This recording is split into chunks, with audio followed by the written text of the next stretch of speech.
Hey guys, we're back. Welcome back. It's an exciting episode, I would say, that we've got ahead of us. Can't wait. Here at the podcast, cheers. Yep. Cheers. Salud. Cheers. Eye contact. 7 years bad luck. All the salt just went everywhere. Okay. So here at the podcast, I would say we are big supporters. Absolutely. Of the community and all that they bring to the table. Yep. With us here today, we've got the flag. What did you just call me? It better not have been a fag. You better not have called me a fag. I think it's the right way. I'm assuming. I don't know. Or full gay. For those watching on video, we have got the LGBT flag in the background. To be clear, flag. I did not say the F word. Yes, I would never do that. God, I wish there was an L in there. I hope there was an L in there. Is it just the LGBT? QIA plus. Thank you. Yeah. I think. To be. I'm trying to learn as much as possible along with the rest of us. Great. And get it right. Constantly educating yourself. That's fine. Yeah. Letters are hard. So we call it the alphabet soup. Alphabet soup. Absolutely. Alphabet mafia, alphabet soup, just whatever you feel like. And that's honestly. the name of the podcast, I think. I'll this go episode. with the alphabet mafia. I feel it's fitting. Yeah. I feel like it's fitting. As well as the flag, we've also got Dale here. Hi, how are we going? I just want to say a big special thank you. And the crowd goes, I just want to say thank you, Dale. I just want to say a big thank you for Jan and Taylor for having me here tonight. Yeah, so, losing his podcast virginity, which so is exciting. Keen. It's very exciting.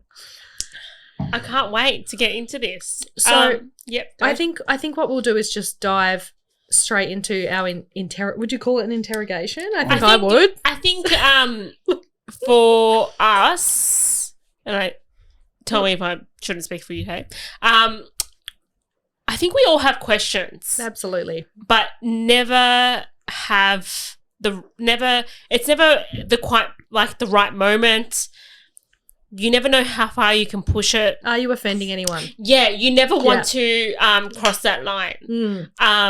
So I feel like this is our chance to do it in a safe place. Exactly. Space. Absolutely. And I feel like, Dale will be really open to just going, hey, shut the fuck up. And we'll be like, but why? Yeah. You need to tell me why. And I want to know why. And I know it's not up to Dale to educate us on LGBT, but I read a lot of things. I try to educate myself as much as possible, but I feel like you never really know until you speak to someone who is a part of that community and has those experiences where you can actually really learn firsthand of what it's actually really like. Like, textbook can only take you so far. The real experience is something else. The real deal. And a lot of the times as well, the textbooks or the way that you get shown, the way you get taught about the LGBT community, a lot of the time it's not by somebody who's actually part of the community. That's what Absolutely. I mean. And a lot of the time it's wrong. Great. Good to what know. you get taught is wrong, and it's definitely always better to get kind of a bit more of like an insider knowledge of how everything works from somebody who's actually part of the community. Yeah, absolutely. And we have pre-asked Dale if anything is off limits, and he has said and nothing. Absolutely not. Probably not politics because I don't know enough. I'm and we went, we're not diving into that, babe. We got other shit to cover, so that's good. Although, did you see that Kevin Rudd died today? Did you see that? Do you know who that is? He used to be Prime Minister. I know who Kevin Rudd is. I heard it. I didn't know if it was true. What do you mean you heard it? On the radio. An overdose. I heard it from Dale in the car. Overdose. Stop it. Yeah. No. Sorry. Did you not hear about that? Fact check. Can we get that checked? All right. I'm not sure that that's correct. We'll have a pop-up if that really happened. So grammatically that's incorrect. No, I think he was just throwing us there. Just he does know things about politics. It was like an Arnold. Didn't Arnold recently die or something? Who? Arnold Schwarzenegger. No! What does that have to do with politics? No, but people kill people kill off people on social media all the time. Yeah. It's a thing. So I think he threw us there, Okay. and that proves he knows nothing about politics. Kevin Rudd, if you're good, love you. And we'll get you on the Big podcast. fan. Yeah. Sorry. Kevin 07, I was there. We were all there for it, and we miss you. We miss you a lot. A lot. All right. So Tay, are you or shall I start? I think maybe start with a bit of about you and I. Oh yeah. And then just dive right into it. About you and I? Well, essentially about Dale. Okay, so I shall go first with my question? Yeah. Okay. Yeah. Okay, let's hit it off. Okay, so I think currently, right, I guess me and Taylor, from what we've discovered in previous podcasts, if you listen to the previous episode with Nicholas, the man, the myth, the legend. Like and subscribe. Currently identify as heterosexual. Somewhat.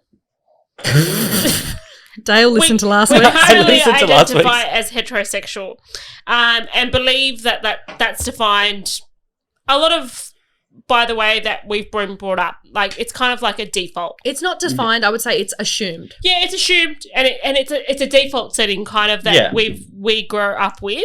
And I don't think until you're later on can you really go, okay, that's what I am, if you're open to exploring it. Because if you don't know any other way, you don't know to explore anything else. Being gay, if that's what I can say. Yes. If that's is that the right? Yeah. Okay. I'm a homosexual male. He's a lesbian. Yeah. There obviously was a set process, possibly a defining moment that you went, hey, I'm not the default setting. Yeah. I'm gay. What was that moment for you? So basically, I have a lot of siblings. So I have 3 brothers and 2 sisters. Growing up, as everyone knows, the insult when you're children is, oh, that's gay, you're gay. So what? Basically for me, my siblings are a lot older than me.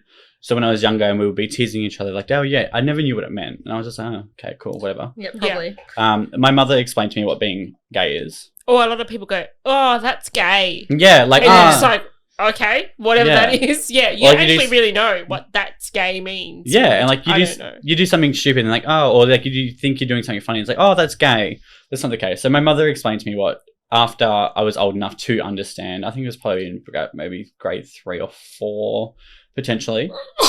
Excuse me. You're right? You're good? Okay.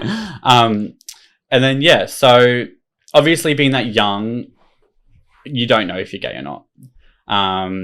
Obviously being that young, I was never sexually attracted to anything, realistically. It was until I got probably about start of high school, probably grade 7, grade 8. Yeah. So you never had little like flirty relationships? Like I can remember being in year 6 and I had like a boy crush. Yeah, exactly. And that's me all through primary school. It's always, this is my new girlfriend, and then a week later, oh no, this is my new girlfriend. I think about this, but did you actually have the crush, or was it just people saying like, oh, there goes your little boyfriend? You know, like I had a boy crush. I don't think I did. I can still remember who he is. Like, what's his name? It was. So basically, like all through primary school, obviously it doesn't count, but like all through primary school, yes, Dale has a new girlfriend. Dale's got a girlfriend. Mum, I'll come home from school. Mum, I have a girlfriend. So and so. When I got to about high school, I think I was in about grade 9. Okay, in any of those times, did you have any interactions with males? Yeah, plenty, but it was never anything that would make me question my sexuality. I wasn't educated enough about. I didn't know enough about what your sexuality was and what it had to do with. Even though knowing what gay meant, like I didn't know because I just was too young. I was too young. And also, I think Dale, correct me if I'm wrong, you're from quite a small town. Yeah, it's not like a big city. So I'm from over in Queensland. I grew up in a very small country rural town. Whereabouts? It's called Warwick. Okay. Shout out to Warwick. No, don't give them that satisfaction. Take that back. It's an awful place. Is that in whereabouts in Queensland? So it's about, I would say 2.5 hours southeast of Brisbane. It's a farming town. Okay. So yeah, but all through school, had girlfriends, everything like that. And even in high school, so this is where I started not exploring my sexuality, but thinking about what I am attracted to and stuff like that. So I was straight all through school. I didn't come out until I was 18, 19 years old. I and I'm only 23 now. What does straight all through school mean? So You had a girlfriend? Yeah, so grade 9, so it's a girl, I'm still really good friends with her. Her name's India, she's a lovely woman. So grade 9, she was my girlfriend for a little while. And that's when I started kind of thinking, oh, you know, maybe I'm not because a lot of my friends, all of my friends were straight males. Grade 9, you're how old? 14. 14. Yeah, 14, 15. Okay. Grade 9, you have a girlfriend, you're 14. Yeah. You're the shit. You're the coolest guy in school. Well, you're not just that. You're also sexually experimenting at this time. Yeah. Whether it's sexual intercourse or not, Yeah. you're feeling each other up. The dry sex is on. Yeah. I'm just gonna go there. I am so not on board with that. Like, Yeah. I can't agree. I can't. Like, So- I was so different to that, but Yeah. anyway. My first girlfriend, India, we never did. We kissed and You we hugged, kissed? and that was it. We never did anything like that. Anyways, just very young, and it was just one of those relationships. Okay. So that was done.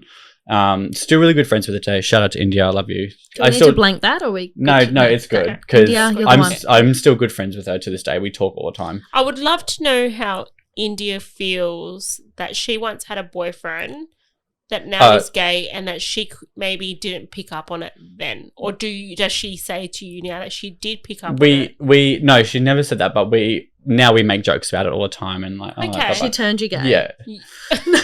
Joking. My dad says that to me. What do you mean your dad says that to you? Sorry. He's got a slogan: "Once you go Tay, you go gay." I think it's mainly a dig at most of my ex-boyfriends, but We'll have Tay's dad on yeah. there. Oh, Next wow. week. See you next week. next week's a stretch, but we will. Yeah, absolutely. It'll happen. So yeah, that ended. I'm still really good friends with her to this day. I talk to her on the weekly basis. We're just really good friends. I went to Queensland recently. I couldn't see her because of the floods and everything, which was devastating. But anyway, so that ended, and I was single up until I think it was about start of grade 11. I think it was. So that's when I got my first proper girlfriend. We won't name drop. She's in a happy relationship now. I just don't think. Yeah, absolutely. She doesn't deserve it. I'll just refer to her as she. Yeah. So when I got to about grade 11, obviously through school I was a straight male. After about me and India split up, I started thinking, okay, I don't think that I'm as straight as thinking I am. For a lot of gay people, it goes through a phase of I'm bisexual. Yeah. And then it just phases into gay. So never ever expressed it to anybody in my mind. It was in my mind I knew I wasn't straight. How did you know that in your mind you weren't straight? Do you think you were maybe through? I can only imagine maybe throughout that time, maybe you were looking at the internet. How did you understand that? Hey, what I'm feeling is not what a straight guy is. Absolutely. How did you identify that? Yeah, exactly. I was about to get into. So, I don't know if this is too much information for here. Never. So for me, it was starting to. So for me, I didn't hit puberty till later than everybody else did. Excuse me. So a lot of my mates that I grew up with my whole life, they started hitting puberty in grade 7, grade 8. I didn't hit puberty until grade 10. I started in probably about the start of grade 9. By grade 10 was when I was properly going through it. Yeah. When you go through puberty, everything fucking changes. It's completely different ball field. So when I started going through puberty at the start of grade 10, for me it was porn. Mm-hmm. I would watch straight porn. Yeah. And I was focusing on something else rather than what I should have been, basically. And I not even subconsciously, realistically, I knew that. I knew what I was looking at. Mm-hmm. Anyways, I didn't think too much into it. I was just okay, just bury this. Anyways, I met this girl. I'm not going to say her name, but we were in a relationship from about grade 10. I honestly, I can't even remember how long. It was a little while. Even if it's a school relationship, I still class that as a relationship for me because she's a really nice woman. Yeah. And yeah, so we ended up getting into a relationship with me kind of confused about how I was feeling about my sexuality. And how and why?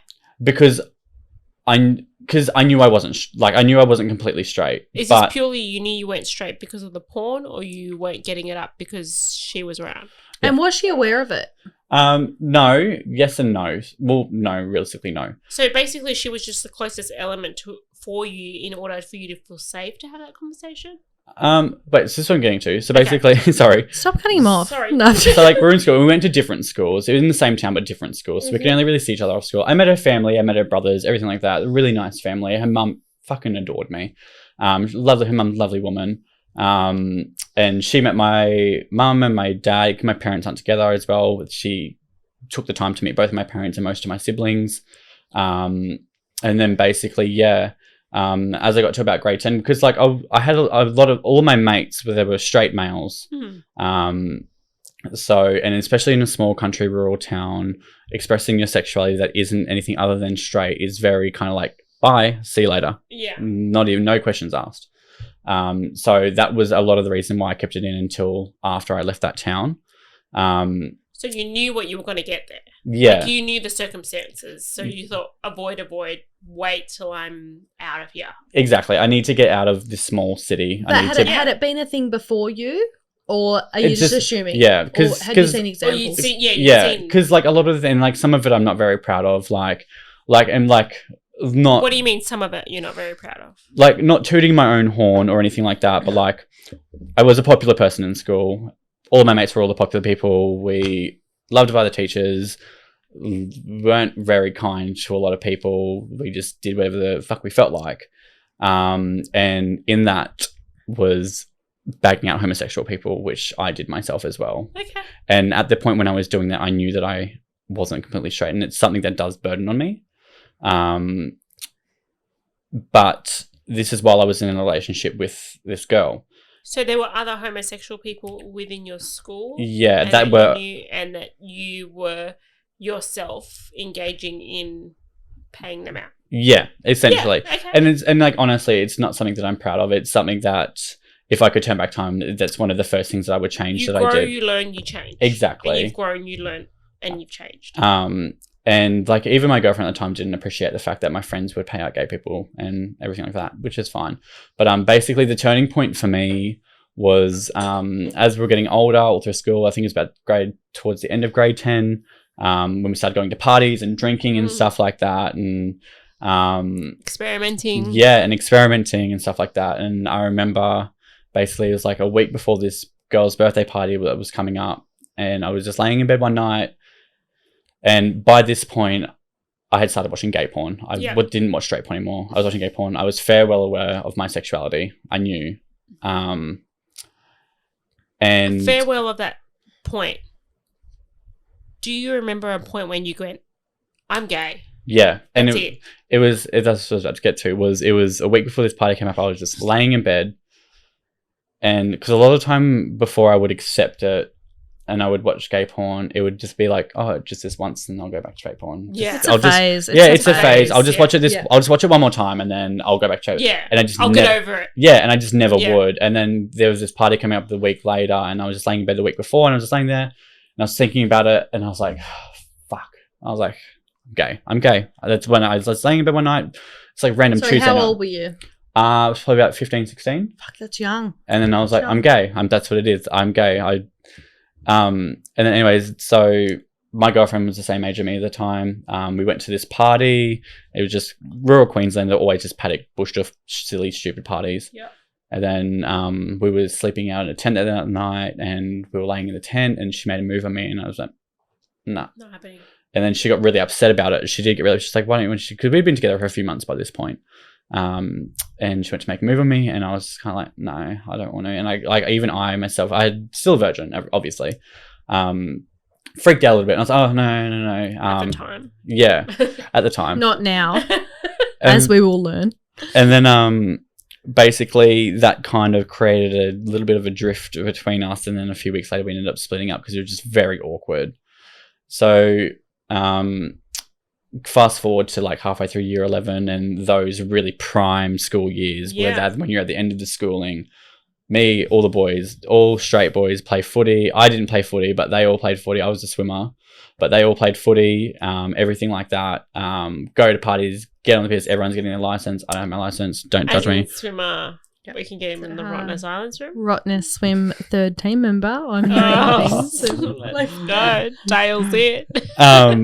But yeah, and so to be transparent, Yeah. before I properly came out of the closet, I did sleep with 3 girls.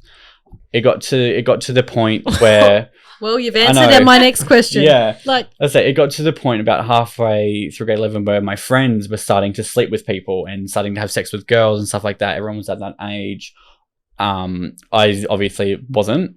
It got to so I lost my virginity my graduating year on New Year's party night. So New Year's on 2016.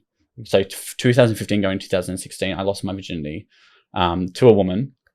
And then basically it was just at a New Year's party, did it, came down, told my friends, everyone was just raving, screaming about you it. lost your virginity to a woman. Yes, I did. that's iconic. How did that? Did it feel dirty? It's because like I hate to be like bad, so I was angry about it. Like What do you mean? In your soul. Like I was angry about it. Sleeping with not about the fact that she was. It's really bit. I felt very pressured into it because the only reason I did it was my friends had all slept with numerous amounts of girls So already. you're like, I have to do it now. And I hadn't done it, and my friends were starting to question me, and it was, you're gay or something, Or you have to prove it. Prove it. Yeah. So I did, Okay. and that's why I was angry about it. And I always said to myself that I will come out one day, but I'm not doing it in this fucking town. I'm not doing it in this town. So after I graduated, I was still there for another year. I met another girl. I slept with her once at a party, and then another girl that I chatted to for a little bit. And it was literally like, it's awful to say, but it was just to keep my friends off of my back. So at no point were you in denial with yourself? No. So, and it's very. At one stage I was. Okay. But like whenever I did it, for me, whenever I did it for me, it was lights off. I don't want to see anything because I'm busy imagining something else. Yeah, this is a very personal question. But did you come? Did you enjoy it? Lights off. The imagination is a wonderful thing, probably. The first girl I did, the second girl I didn't, and then the third girl I did. Okay. So it's doable. Yeah, so it is doable. But okay. All right. Yeah. But yeah, and after the third girl, I was just kind of like, and it felt really awful because after the third girl, I actually got a girlfriend after the third girl, but we weren't together for long. I don't really count it. We were together like 2 or 3 weeks. And the reason we split up was because keep in mind when I say lights off and stuff, I mean drunk. I had to be drunk. You had to totally like it. I've never slept with a girl sober. I had to be blind, rotten drunk. Lights had to be off. And as bad as it sounds. Was that hard for you to digest afterwards? Yes and no. Like I was. You're like, it is what it is. I was fucking wasted. Fuck it. We all have wasted moments where you're like, it is what it is. You know what I mean? Kind of situation. The reason I felt bad wasn't really for me. It was for more because I was sleeping with girls who are at such kind of like they were my age. They were vulnerable age. Yeah, they're at a vulnerable age where if they're experimenting as well. Sex means something to them because they're at such a young age. The first person they sleep with is the person they want to be with for the rest of life. Whereas me, I knew that was never going to be the case. I don't know if a lot of women want to sleep with the same person they've been with the rest.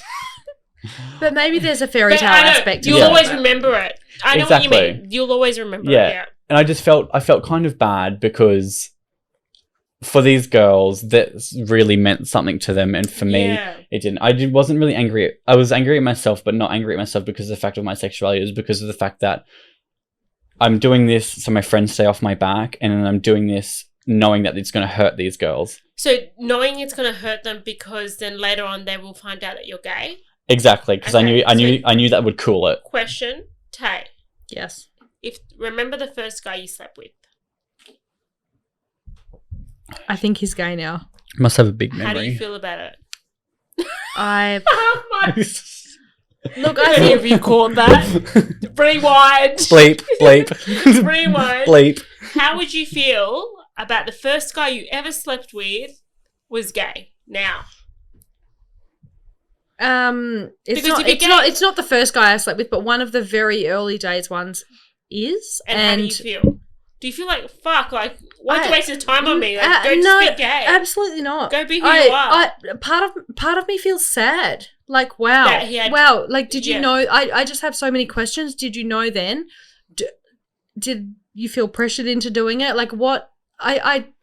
look, if it was like, oh yeah, it was all good at the time, I thought I was straight, fine. But like, I just feel sad in my heart that maybe there was a chance that he knew. Yeah. And like, I'm he like, tried oh. to do, I guess, But what we've discussed with Dale about is like he tried to like cover it up and cover like it up fit in because of the situation. But me personally, I do not give a fuck. Like not one bit. Like not offended. Not absolutely not. I just feel sad. Yeah, I feel like I think that would be the same thing for me. I feel like, oh gosh, like I wish you were okay with finding yourself sooner. Yeah. Than having to and maybe go through that. No, but maybe I hope I helped you find yourself. Like maybe that moment was, you know, like it's fucking like. I'm offended. but at the end of the day, like maybe that was what made them come out as who they are. Yeah. And that brings a lot of peace to me. A lot. Yeah. And that's a good thing for me as well. Yeah. Is that I know that both of my ex-girlfriends, I know that they don't hate me for it. They like there was a time period after I moved away and then came out and they moved back home for a little bit before I moved to WA. When I moved back home, I would see both of my girlfriends and I would talk to them not my girlfriend, my ex-girlfriends. And they were so happy to see me and they full knowing that I was gay as well. And they never had anything bad to say. They were so excited to see me. They were so talkative with me. They wanted to spend time with me. They wanted to know what my life was like. And it was a really, really good feeling. There's something about seeing someone who you've maybe seen like a shell of themselves living like that for that long, being like, okay, you're finally where you need to be. Yeah. And it's actually your happy place. It's empowering. It's not offensive. Yeah, it's empowering. Yeah. And it's so your first gay experience. Okay. You took over our next question. Our next one was like, have you ever been with a female? But Done. you've answered it. Yes. Tick. So we're just going to go straight on to your first gay experience. Okay. Sexual experience. How was that? God. I need to word. He's tapping out of the podcast. Yeah. He doesn't want to do it. Anyways, I'll see you next week. No, so my first gay sexual experience, I don't know. No matter how minor. What do you mean? I don't know. So what does that mean? So basically after I left my last girlfriend, there was a guy, obviously not naming names. Yeah. But there's a guy in our friend group who was a little bit fruity as well. Like Fruity? not openly, behind closed doors was very fruity. Experimental. Yeah. What does fruity mean? Fruity means gay. Experimental. Fruity means gay, or not. It means not like gay. a bit of a twang, but not fully out A bit there. of a twang. Sorry. Yeah. Like you're gonna have Fruity- a twang. Fruity A bit of a is twang. What does that mean? Like he'll a give it a go. A bit of cinnamon on He'll top. give it Yeah. a crack. Yeah. Give it a try crack. it. Okay, Experimental. okay, Try it fine. out. A bit He'll give it fruity. a crack. But do you realise how we all make a bit of a twang? A bit of experimental. We all make gestures. That's so offensive. I'm sorry. Is it? I don't know. I don't know. Is it? Yeah. Enlighten us. Us going Fruity. twang. Fruity. And Yeah. I'm like a bit of a Fruity. twang, and I give it a bit of like I don't know. Fruity's just like it's a little bit exploring their options, what they're Okay. into. Bit fruity, but the people that get referred to as fruity are normally more secretive about it rather than like myself. Like I'm fruity, but I'm not fruity. If that makes sense. I'm fruity because I'm a gay Absolutely, it person, but then does. at the same time, most fruity people aren't open about it. They're married with kids. Yeah, they have. So is fruity means like if you're open as fruity means you like to fuck with the situation when people are not so openly fruity? Yeah. Okay. Yes and no. Okay. Like for me, I would never out a closet person. If that's what you're getting at. I don't know what you're getting at, but No, I mean like you know when someone's a bit not fruity, but you'll go along with the game. yeah, exactly. Yeah, okay, you won't yeah. tell anyone. Yeah, you won't. You won't No, tell anyone. absolutely. Yeah. Yeah. But you're like, I know you're fruity, but I'm not going to out you on your. Yeah. Like that's up to you. That's your story. And especially with somebody that's so secretive as well, like you can't actually bring it up to them either. You just gotta do it when it happens. Don't ever talk to them about it because they will not talk to you about it. Like it's awful. But so your first gay moment. yes, back to that. So my first He gay was avoiding that, but we're back. my first gay moment was I can't remember exactly. It's probably about 4 or 5 months after I graduated school.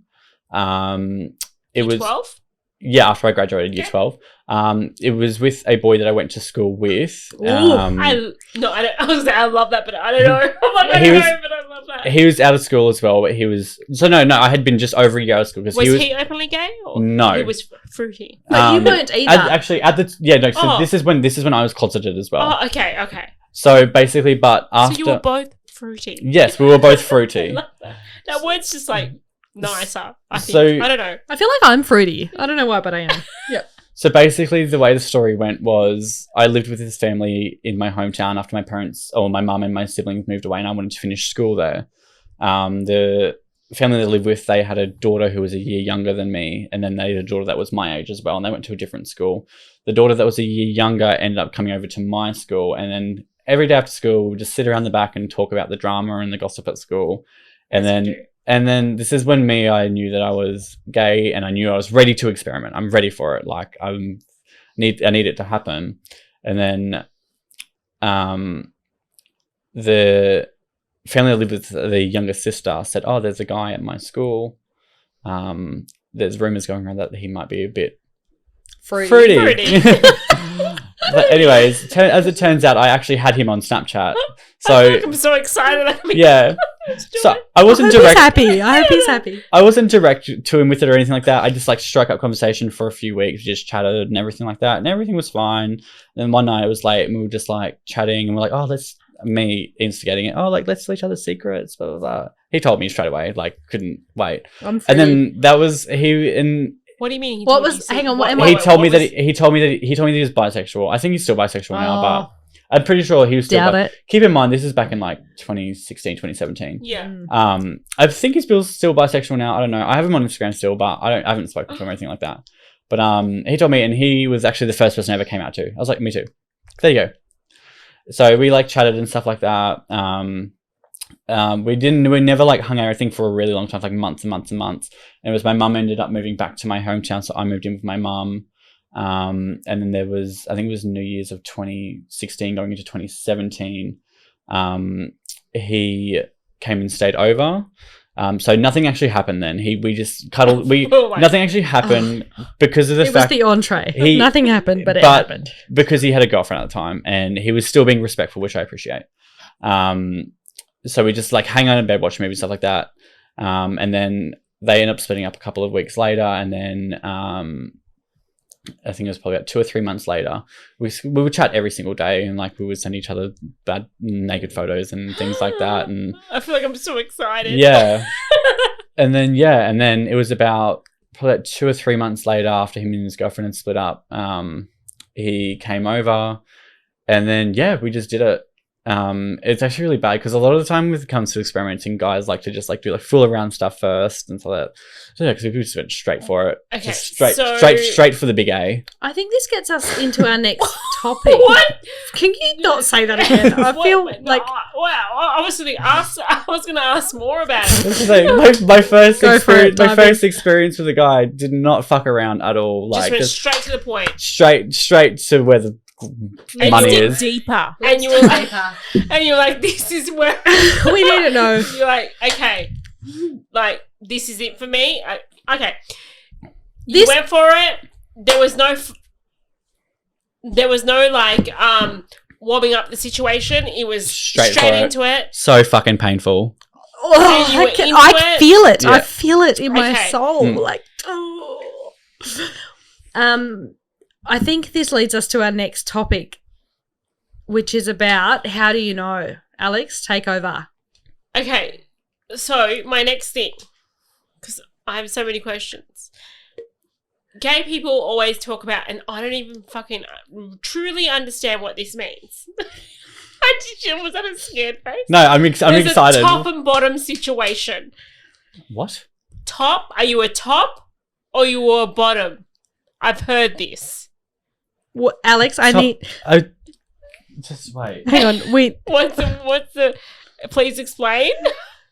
I don't think there's a button suitable. A what? A top and a bottom? There's a top. You're either a top or you're a bottomer. No, I'm just joking. Okay, no, yeah. I'm like, holy shit. Are you a top or you're a bottom? You're asking me if what does it mean? Because for the people who don't know.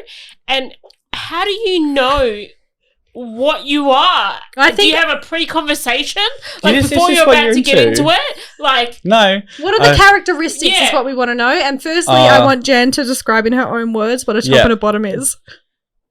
She just gave me a death look. how do you Yeah, I explain just it? want to know what before I explain it to you, to the cameras. I Jan, gave Alex- what do you think? A top person is a giver and a bottom is a taker. Well done. Claps for Jan. Well I done. didn't think I was going to get it that good. You got it, you I got didn't it. Fact think- check. Oh, and that's correct. On Was my that- That is point. correct. Okay. But Okay. there's a lot more, like, not a lot more to it. There's more to it in that. So, We need it. Give us so the goss. top and bottom, yes, as you said, top's giver, bottom's taker. Yeah. That's how it goes.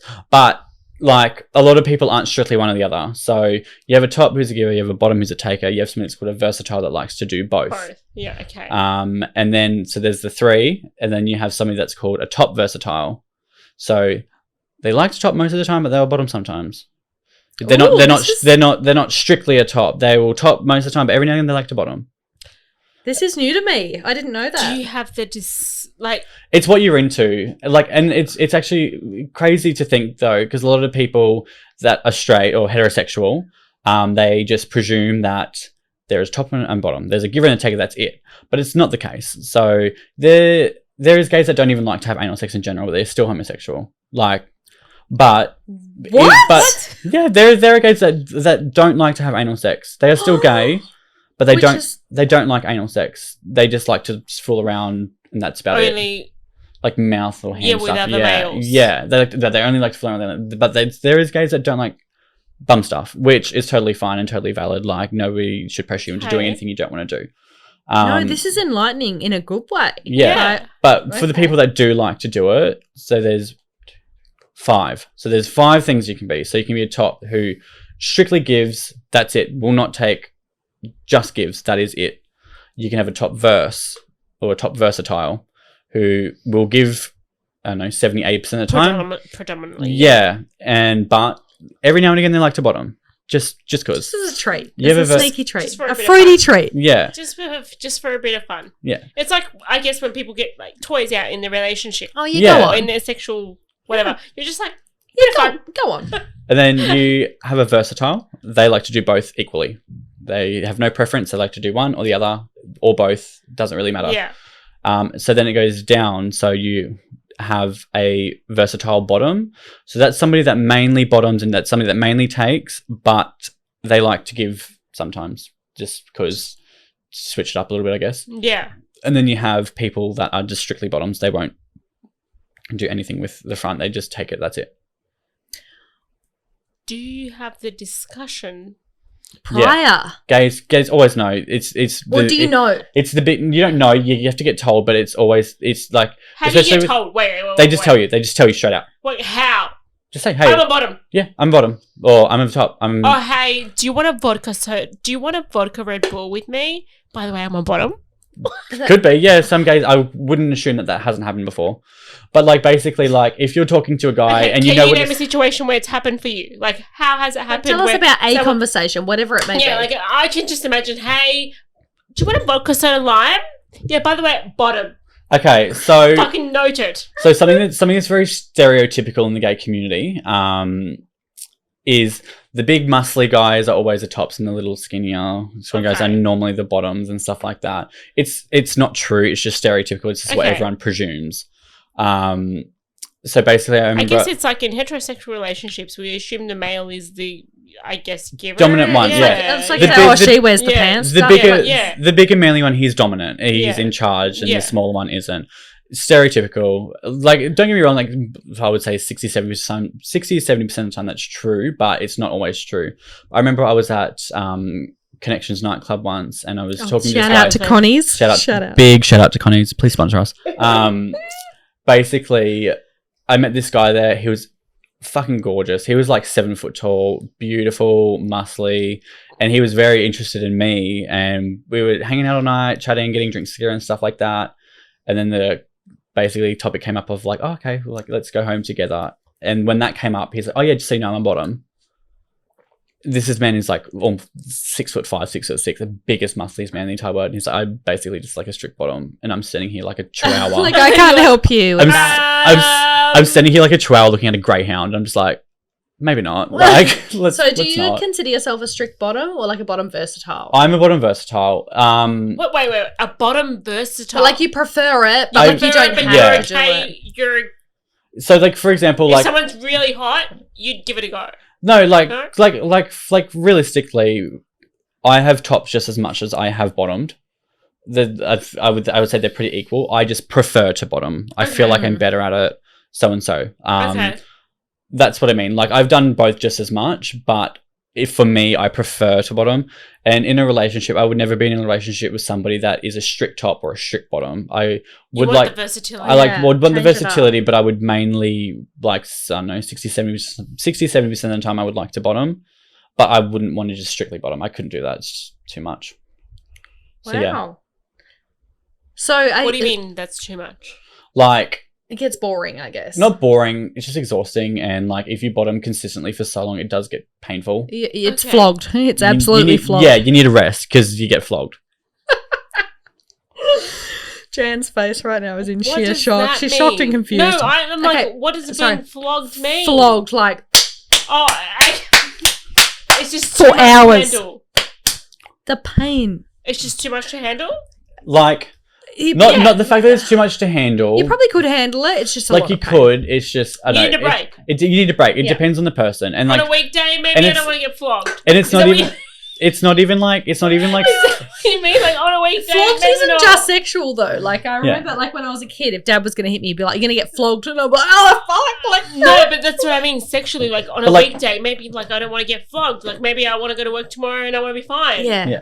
Okay. But, like, that's to what I mean. walk. It's not even just like a sexual thing for me specifically. It's not even just a sexual thing though. Like for me, like ideally like if it's just like so for me, example, like back in when I was like, I don't know, 19 through to like 21, just biggest sleep around everywhere. But lately, as I would just sleep around a lot. But since I've gotten older, since probably about like anywhere, What's a lot? We don't I'm- slut shame you. Yeah, We no, don't.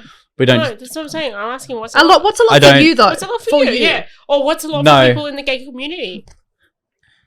Because you know I what? can't answer that. a lot- More than one a day. I A won't- lot in the heterosexual community is just more than one. Yeah. Really, But- no, I- it's just more than one. It's For a not- female. It's just For a more female. than one. That's it.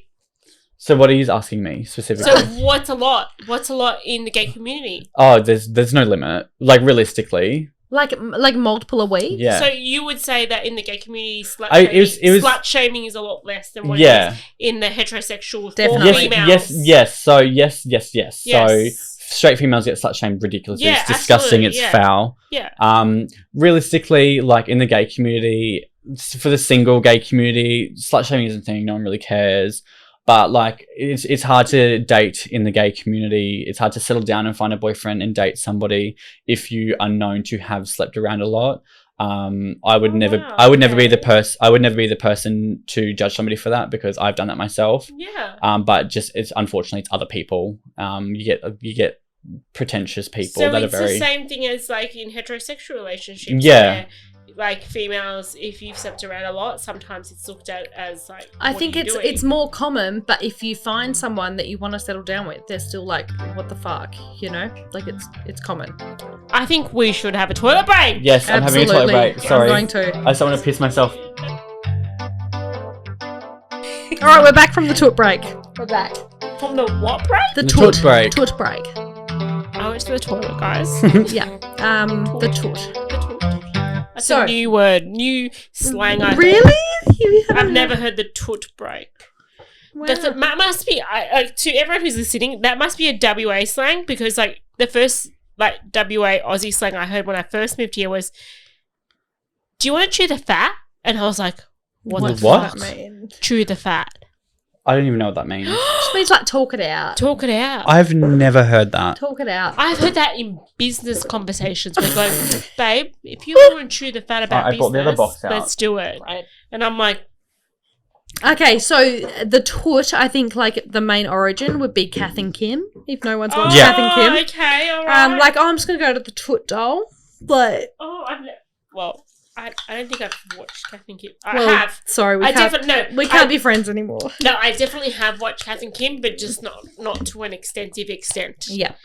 Yep. All right. All right. Back to the So topic. we're back, guys.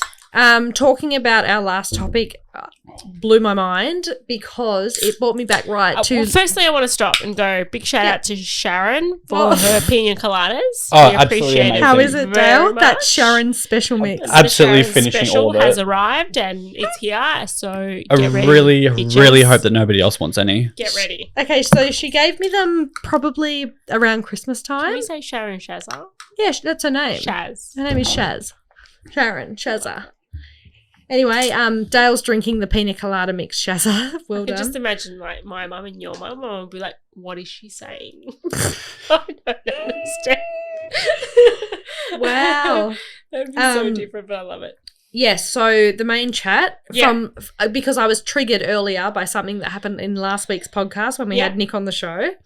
So basically, we brought up a topic that was, if you had an STD, would you Yeah. tell everyone that you had slept with since then? And I think that the straight community are very different to the gay community. Oh, 100%. The straight community, it's very taboo. It's not talked about.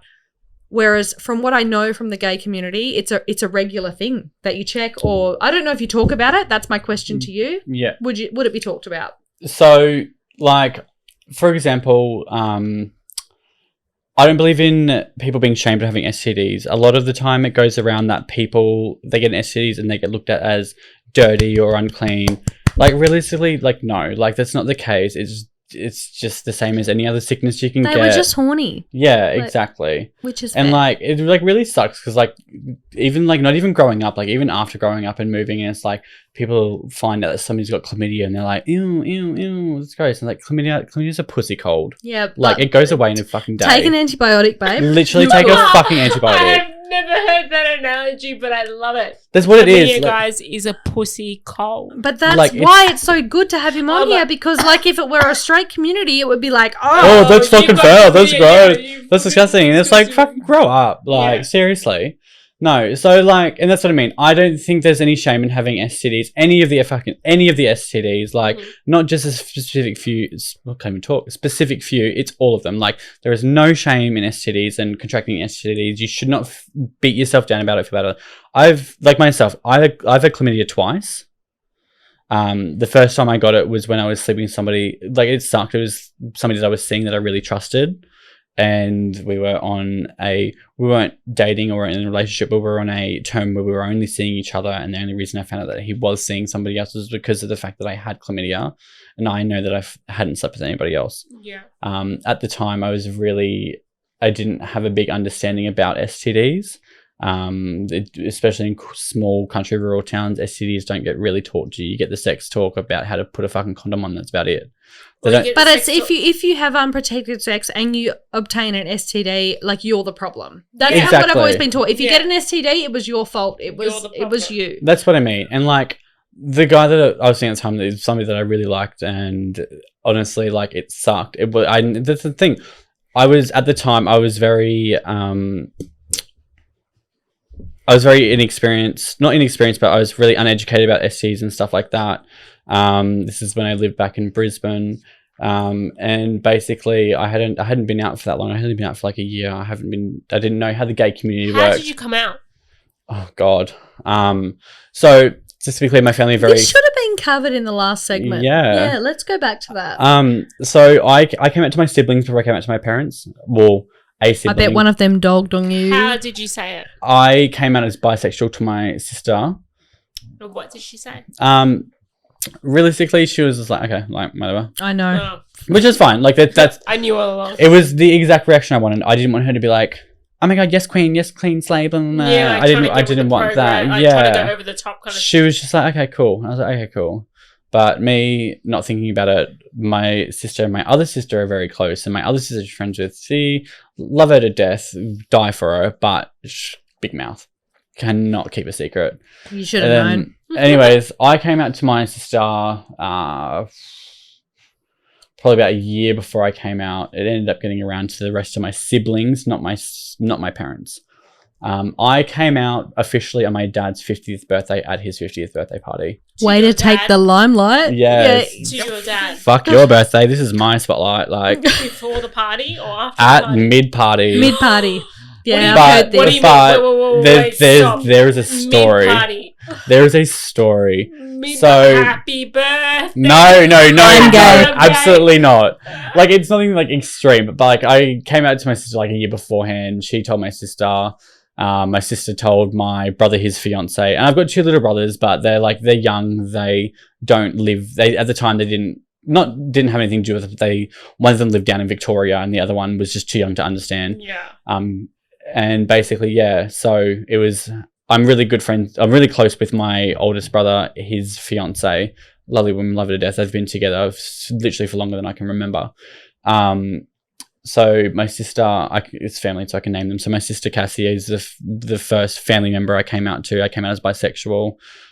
She ended up telling Cody. This is when I lived in my hometown. They lived on the Gold Coast in Queensland. Yeah. Anyways, I went up for a visit with them, and then it was just me and my sister Cody hanging out. And then she was just like, "Oh, Cassie has said some stuff about you." And I was like, "Oh, like what did she say?" And you knowing exactly straight away, I know exactly what she said. She said, "Oh, she said that you're bisexual and you're not straight," stuff like that. And I was like, "Yeah, like it's true. It is. It's true." Yeah.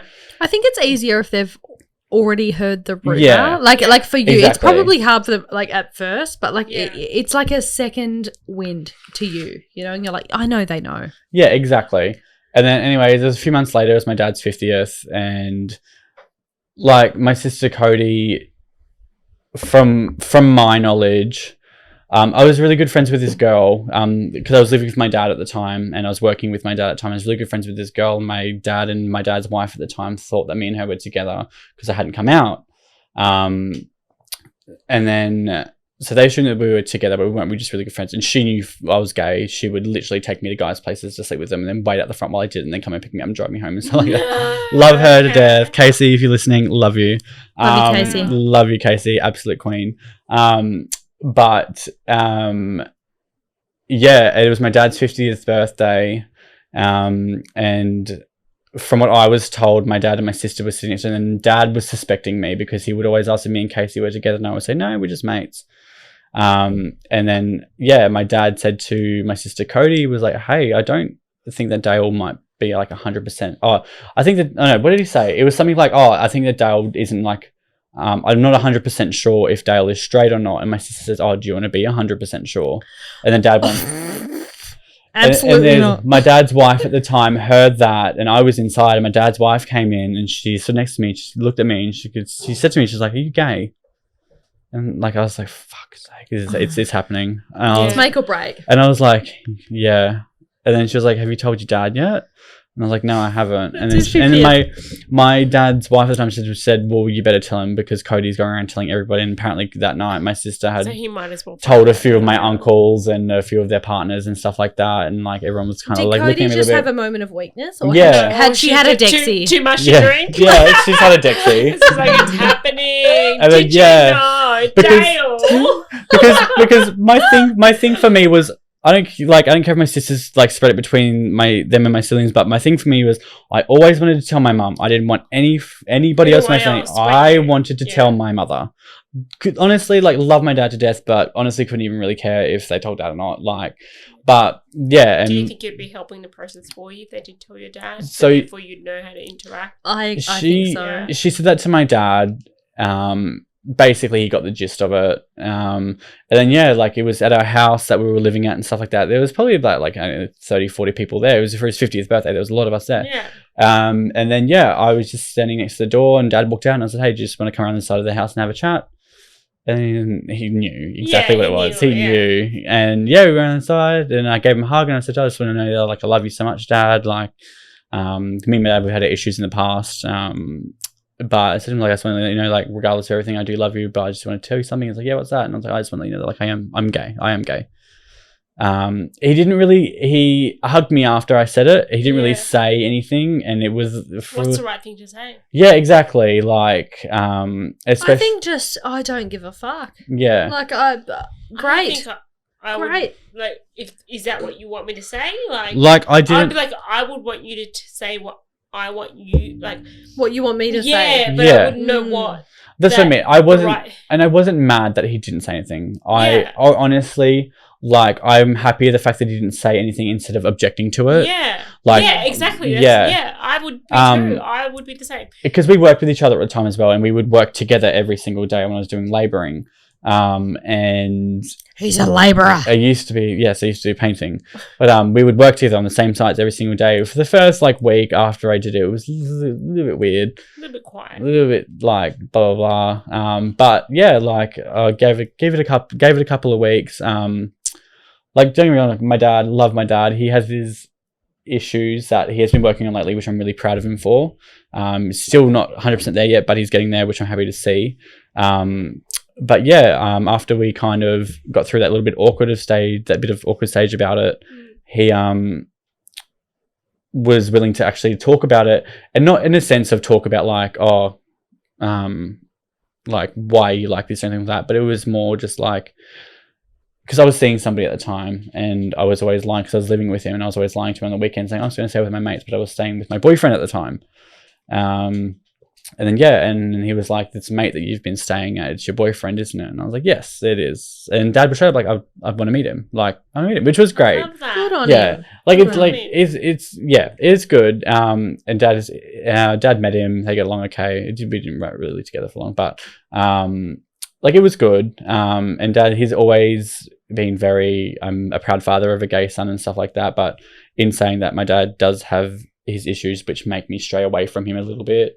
Nothing. But do you think you would have that like stray away vibe regardless of your gender, or not your gender, sorry, your sexual orientation? Yeah, exactly. It was always there. Even when I was Yeah. straight, me and Dad always had our issues. Like, I remember I was So they're not issues from you. yeah, they're Oh, more yeah, his. yeah. He like, it was just weird. Like, he was. Oh, look, we all have our issues with our parents. Yeah, like when we were younger, Dad's very strict on Wow. us. Oh, But except for Taylor. yeah, but like when we were like, Issues? What? when we were Yeah. when us kids were younger, my father was very, very strict on us. And not as strict as in you can do this, you can't do this. It was strict as in it was very like,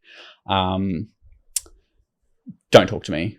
I've come home from work. Don't even look at me. Like that kind of strict. He was a scary man. I'm busy. I'm stressed. Yeah, I'm busy. No, I I'm don't need stressed. you. Yeah. Literally, do not ask me for anything. It wasn't like you can do this, you can't do this. He couldn't give a fuck what we did. I'm like, Mum, but it can was- I have a Monte Carlo? Yeah, but it Do not was. fucking talk to me. It was if Dad comes home. Yeah. Yeah. It was if Dad comes home and he's in a bad mood, you can tell just by looking at him. And if you disrupt his peace in any way, you are fucking done. You're confident. You- You're gonna get you are flogged. fucking- Flogged. That you was were me. done. My Like, dad had his routine.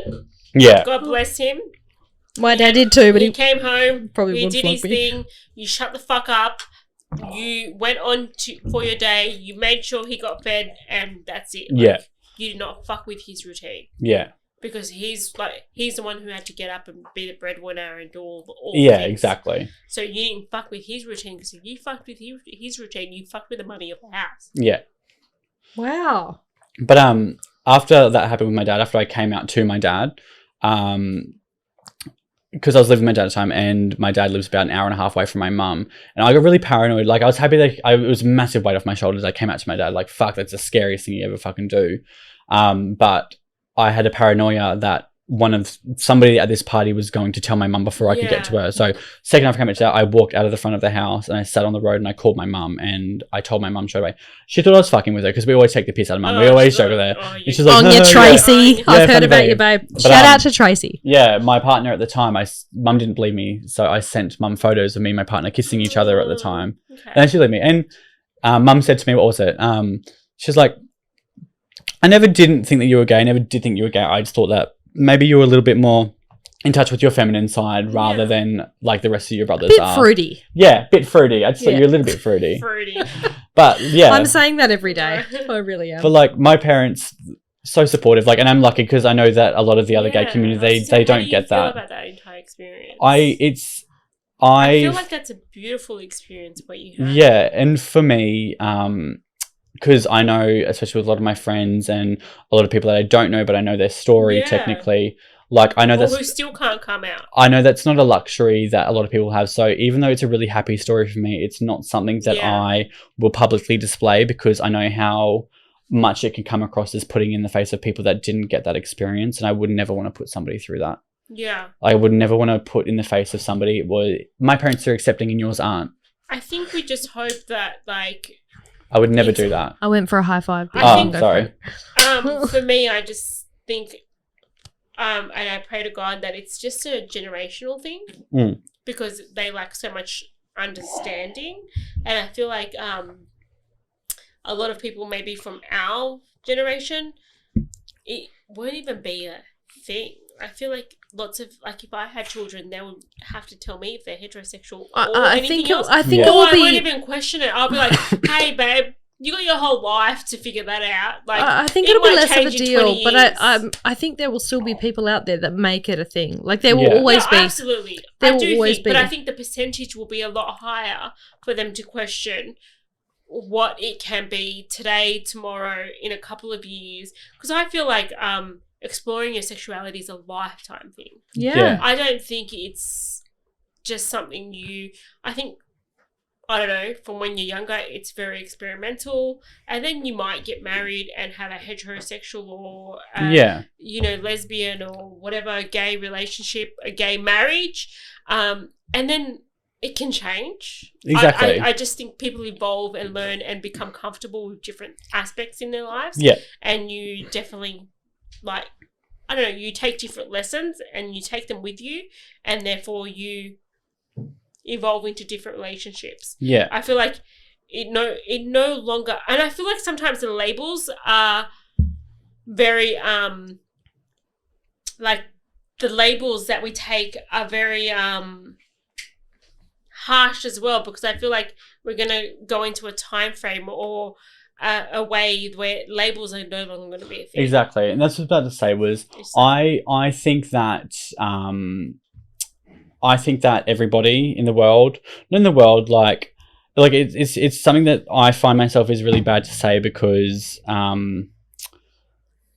it's not a bad thing to say, but it's just, to me, basically, I think that people that are homophobic and don't approve of anything that's other than straight, realistically, those people are a dying breed. Yeah, absolutely. They are. They're a dying breed. Yeah. And the people that claim the fact of, oh, it's just the way I was raised, to me, I'm like, that's no fucking excuse. Yeah. Because the way that I was raised, the people that I was raised with, the amount of homophobic slurs, the amount of racist slurs, everything like that. And, like, honestly, like, I'm no saint.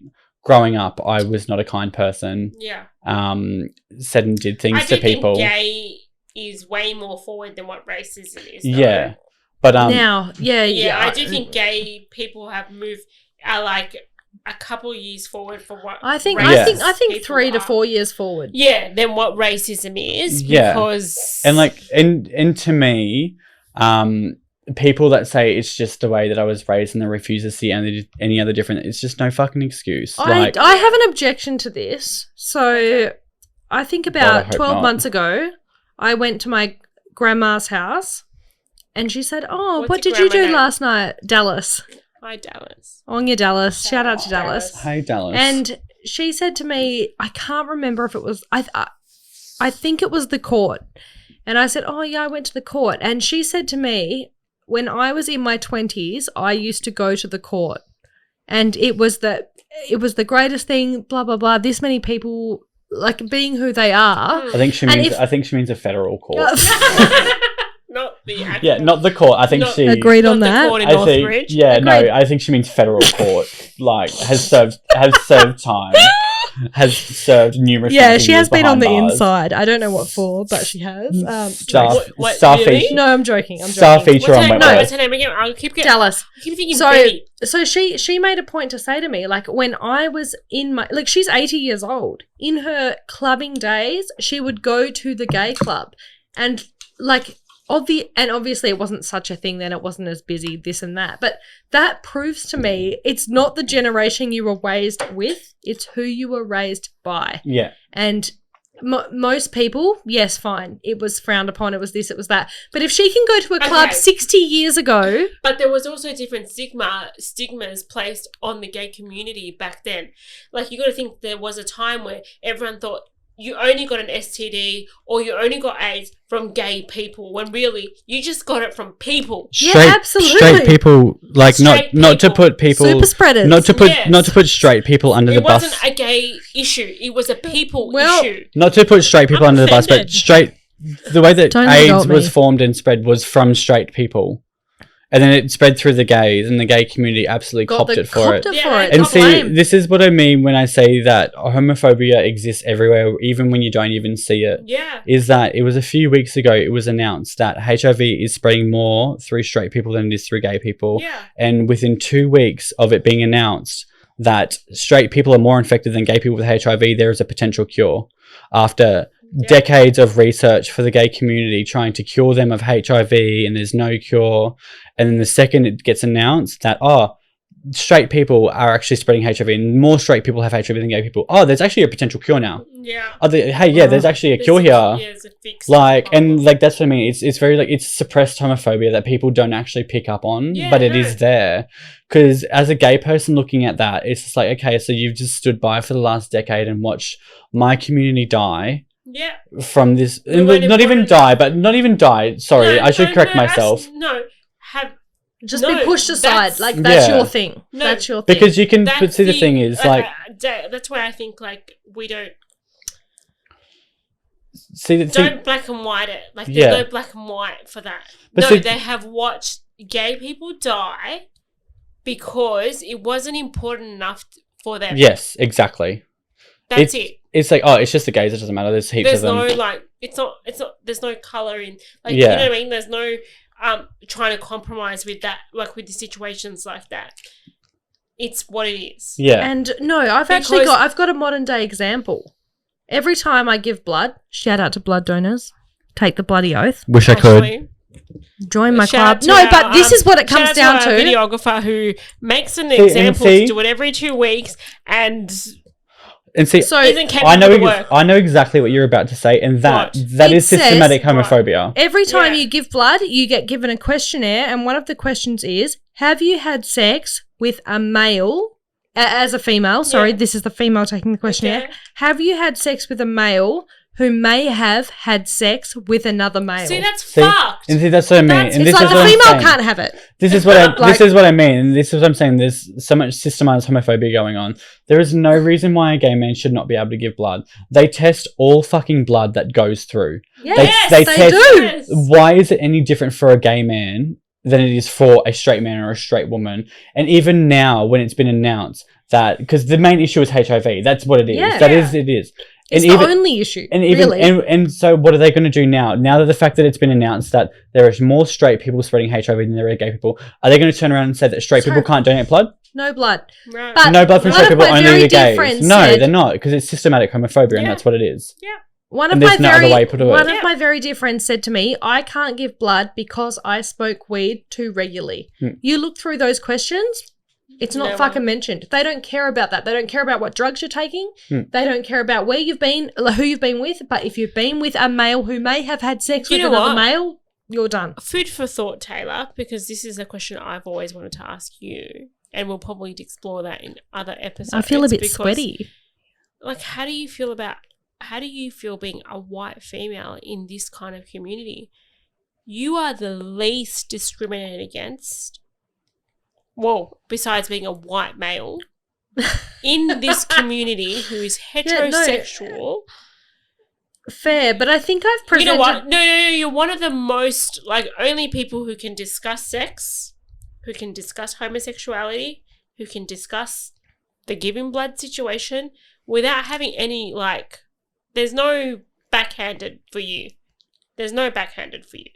It's very minimal. Yeah. The worst they can do is call you a slut, and now white women... And I'm like, sorry, I had consensual sex with people. What is the problem?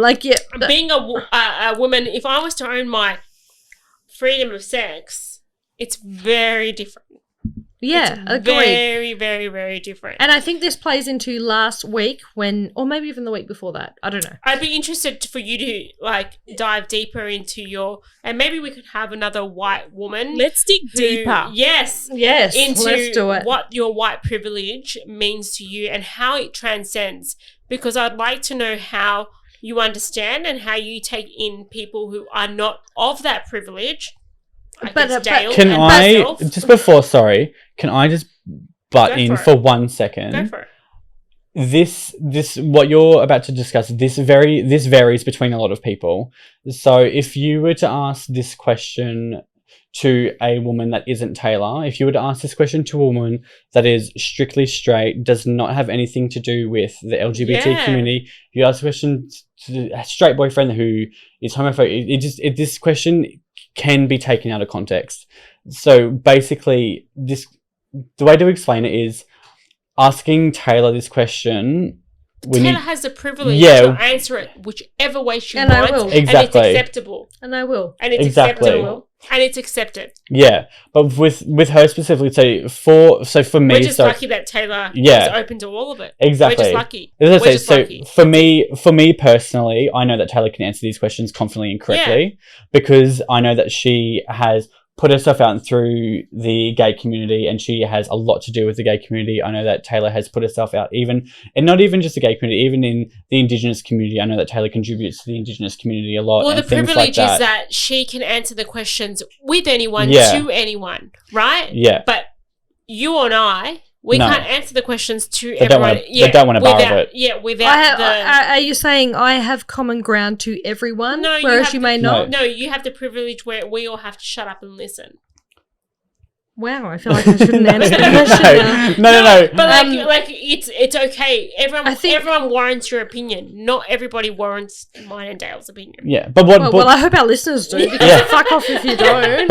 I'm done. But what I was getting at with Taylor specifically is that Taylor is going to give a response that is correct. That is what. It's correct in a way. It's correct. But it's not just because I feel the pressure to do that. Yeah, but we can't put this on. Basically, what I'm saying, we can't put this on Taylor to speak for the rest of the straight white females. No. So this is with this question that you've just asked. This is for Taylor specifically. This isn't for Taylor speaking on behalf of the rest of the cis women white girls because. She's a little bit though. Because she's a cis white woman. Yeah. She's a cis white woman, but she knows her shit. She's an Anglo-Saxon one. It's just I hate that term. I fight with myself over that term because the other terms are used so much in my world. Like, shout out to our videographer. Like him being Indigenous is throwing out like fucking. Like, it's just part of the conversation. Yeah. You know what I mean? And so many people, like, ask me questions like, oh, who's your partner? And I'm like, oh, he's X, Y, and Z. And, oh, he's an Indigenous. He's half Indigenous. He's half this. And they're like, oh, but he's a good one, yeah? Like, I never get, oh, hey, Taylor's your friend. It's a good one. Have you had that before? I get that all the time. That's fucking awful. Ash, I'm sorry. This is not a, like, not happened yesterday kind of thing. Like, this happens all the time. Oh, but he's a good one, yeah? And then you get but they contribute to community. I never get, oh, hey, Taylor. Oh, I always get like, the last conversation where it triggered me was, an Aboriginal man asked my mother for some money. And I was like, the fuck's that got to do with it? Can't it be? But why do they need to be ask me people, like, I find... Can't I use that word? Why can't I? And I find it hard to use that word because I never want to scoop that low. But I feel like I want you to feel what I feel for just that second. For an example, I think it was yesterday, maybe the day before. Someone within my household said to me, oh, there was a homeless Aboriginal man. Yes. And I said, why do they need to be Aboriginal? This is where you make the change. Yes. This is where you have like one opportunity in life to say... Why did they need to be Aboriginal in that story? Yeah, or why can't it be Anglo-Saxon? I never hear that. I never hear someone turn around to me and go, an Anglo-Saxon man asked me for some money. Yeah. Never. And if it's just a normal white... They just say, white homeless man this is a homeless guy. But the second it's something, there's an homeless Aboriginal. And it's just like, that's fucking awful. Yeah. Like, why do you need to bring race into something that happens to every single fucking person? So when I said that, and as will happen for the rest of my life, the person that says it never has an argument. They kind of go, oh, you're right. You're like, when will they ever be like, oh, like that? I think the job of me being the privileged white female is to be the one that says, actually, no. Like, that's not a thing I'm going to accept. And like, fine, they'll still say it behind my back. There's very few who will fight that. But there are. It's easier to not. It is easier to not, but... Okay, I would lay awake all night going, fuck, why didn't I say that? Why didn't I say that? I do that. I do that myself. Like, okay, this homeless Aboriginal man said this to me. I say, why do they have to be able to...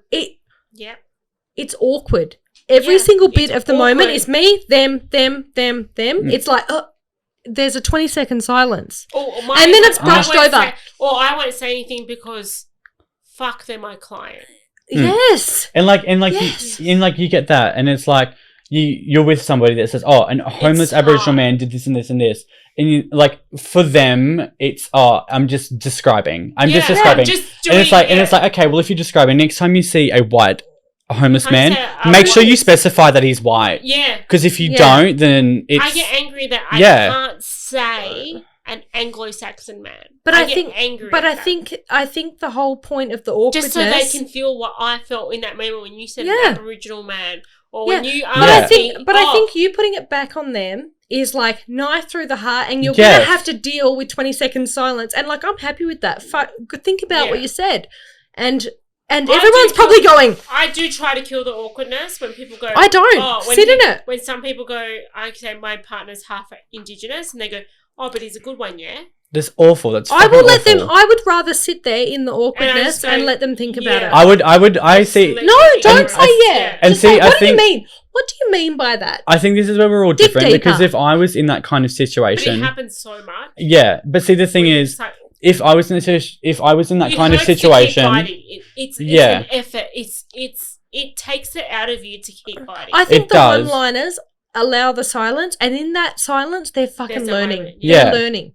Yeah. And see, this is where I feel like if I was in that kind of situation, and if I had a partner that was Indigenous, and I turned around to my family and said, "Oh, hey, I have a partner, blah blah." If I had Indigenous, I wouldn't even specify who's Indigenous, because it does not fucking matter to them. Yeah. But if once they found out and they go, "Oh, is he a good one?" I would turn around if they said culture because we look different. Yeah, because if they turned around to me and said if he was a good one, I would look at them and I would say, "What do you mean by that?" Yes, this is what I mean. If you say to them, "What do you mean?" What do you mean by is he a? They're like, but you're gonna first of all justify who you are, because me and Ash look different, right? We're in, and correct me if I'm wrong, you're both in minority groups, but different. We're the token in groups. Yeah, I agree. I was the token when I first moved here. I was the token in my workplace. When did you move here? I was just thinking about that earlier. We moved here in 2015, I think it was. Were you born here? I was born in Chile, South America. So I moved here when I was 3 years old. So I'm dinky die. Like, you moved 20 years old? I was 3 years old. Oh, 3. No, but 3 years old when I moved your here. family weren't like that. No, my family weren't. So like, so you weren't. I don't know any other way besides being what I think is being Australian. Yeah. Right? But in the community that we grew up with, I guess we were lucky enough to grow up in a community where there was everything else. Yeah. Like everything else. I didn't know Ash was different, my partner, till we moved to Western Australia. Him being Aboriginal wasn't a thing until we moved here. Yeah. Until we were served last at a bar, until we had to stand there with other minority groups going, why aren't we getting served? Is he going to pay? Yeah, like we were looking around like, wait, is this really happening kind of situation? And I didn't know I was different until we were like small things like questioning, what kind of food are you eating? Like, fuck, I thought this was normal. Like, I didn't know because I grew up this way. We grew up this way. Yeah. But yeah, like I just think like there's so many like different dynamics here from where we live that are different from everywhere else in the world. And we're a lot behind into what it really means. Yeah. Agreed. You know what I mean? And like, you know, obviously the gay community and is a lot more ahead of us than what. And especially, and the big thing as well, especially when the Black Lives Matter protests came along, and a lot of people were questioning why the gay community was so heavily involved with supporting the black community. And reason, because we know what it's like to be outcasted and feel fucking awful, and people treat us the way that the black community has been treated. Like, it's fucking shit. And that's why every single gay person stood by the black community when the Black Lives Matter protest was going, and they still do. Yeah. Because they know exactly what it's like. But I don't know that it was viewed by a lot of people. Yeah, like, exactly. But then from an outside, they're just doing what the Americans are doing. They're overtaking it. Or you get an outsider straight person point of view, and it's like, oh, the gays getting involved in the drama again. And it's like, no, we're not. Yeah, we just get. We're standing by this community because we know exactly what the fuck it's like, because you've been doing it to us for fucking centuries. Like, we know what it's like, and we're not going to let a community that's going through this do that alone by themselves. It's not fucking fair. Yeah. And that's why all of the gay community backed Black Lives Matter with no questions asked. All of the gay community went to all of the protests, even in Australia, in America, fucking everywhere. The gay community made sure that they were there and made sure that they showed their support, because they know exactly how it feels like to be discriminated against and pushed to the side and not taken seriously. It's such a tough thing. And murdered and killed. It's such a tough thing, but I feel like it's so much heavier here. Yeah. Anyway. Here it's been heavy. Yeah. Like, here is the only time I've ever felt different. And the only time I've ever felt like we look different. I didn't know what it meant. Like, okay, yeah, when I grew up, you went to, like, the most beachiest places in the world where you'd vacay, and the parents didn't let their children play with you because you were black. But, like, I was just like, oh, right, whatever, like, I'll go play with my other Chileans. Like, it was fine. It was kind of like, okay. Mexicans. Yeah, your other Mexicans, where, like, there was a big enough community of you vacating away where it's like the Aussies would eventually, like, come to you anyway. But, like, here was the only time where I ever felt like, fuck, okay, I've got to, like, get a grip. We've got to get a grip. Like, we can't kind of, like, if we go out drinking, like, we've got to think about it a bit more about how we're going to get home, what time. How. I do not. Yeah. Do what I want, when I want. And it works. Which is amazing. I get home. Yeah, and I love that. And I hope that one day we can have that same feeling as well. Yeah. Let's go back to your question.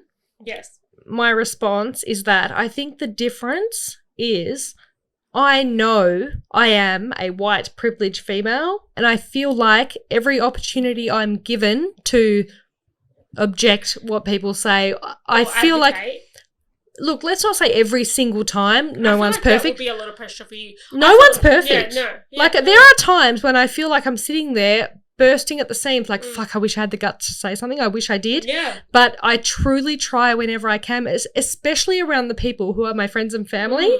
When they say something, I will be like, that is not okay. Yeah. And this is why. It's hard. And this is why. So hard. But, like, imagine being surrounded by 30 people at a party that are all saying one thing. It's like, oh, fuck, if I could just get them one-on-one, I would say that's not okay. Like, that's real guts. Yeah, and I don't always have it. No. Not always, but I try my best. But the problem is some white privileged people, let's not say females, let's say males and females, don't even know their privilege. They do not know it. Yes. And the second that they dive a little fucking deeper. I'm calling it. Let's dig deeper. Let's dig deeper. The second that they actually look into it and understand it, maybe they'll say, oh, fuck, maybe I could use that in a different way. Yeah. And one day I hope to have the guts to say it at any given moment, because I don't at the moment. Yeah, but I'm always trying. I am always trying. And I think that's the difference. If you know you're a white privileged person, I'm calling you out here. Yeah. You need to use that power to speak up, because people may there'll be a 20-second awkward silence. You need to understand that is them processing their thought. Like, they're thinking about it. Oh, fuck, I shouldn't have said that. Yeah. And that's all it is to Or me. I'll get the token like, oh, I spoke to this person of color, and they try to tell me like, Yeah. like you can relate. validate that for me. Validate I've No. done that, so validate that I'm good, and you're just like, No one Yeah. needs to validate anything. yeah. Be a good cunt. That's it. Be a good cunt. That's the end of it. All right, should we wrap up this Okay, episode because I wanna I'm pee, busting? No, Yeah. we're gonna wrap up the episode. I think we'll probably go to next week if we need to do more. Good Might do having a you cheeky guys. little comedy bonus. We'll see how we feel. We're sorry. A big shout out to Dale, and thank you for answering all our questions. No, that's because We've been very open. thank you for being open, because we don't have a lot of opportunity where we can be open. Yeah. And I think that's been a big stepping stone for the both of us. Yeah. I just want to say that I just want to say thank you to you both as well, and it's you as well, Ash. Thank you to all three of you for having me. I know when Taylor brought up the podcast originally, I was kind of like, what? A fucking podcast? Didn't think too much of it. And then 2 weeks later, so It's actually happening. Taylor turns around to me, all Friday. right, so you're actually on the next episode. Me, I was like, okay, cool. And I've been so excited for it all week. Same. I got a little bit nervous when we first started. I was kind of like, oh God, I don't know what to talk about. Yeah. But no, massive thank you. Great I fun. actually feel really good that I've Done it. things such as like educating people, Yeah, absolutely. explaining how things work outside of your norm, and everything like that. And I wouldn't have actually been able to do that without the three of you, sorry. So yeah, just thank you very much. And I really appreciate you both having me. Thank And you. honestly, vote me for fan favorite if you're ever listening to this. I will come back and I will be in a full face of drag. So just, Dale Eastwood, follow me on Instagram, Dale Howard. Cool, thank you, bye. And I think Drag. we That's a whole new definitely, topic. the next episode with Dale will be a full drag of me and Taylor. I will be putting them both as well as And myself who in knows full where drag. we No, might- but I think but who Wigs knows and all. where we might go with that drag. We might do a street podcast. Yeah, who knows where we might go. I think we're willing to stretch the boundaries. Absolutely. yeah, we will push them. And I think we had enough questions on drag alone to fill an episode. We thought we'd get them in tonight, but we absolutely have not. So we'll see what. Stay tuned, guys. Stay tuned for Alphabet Soup Part 2. Alphabet Soup. That's what we'll call it. The Alphabet Soup. Part Next 2. podcast will come to you soon. we love Thank you you guys. Good guys. night. Thank you very much. Goodbye. Bye.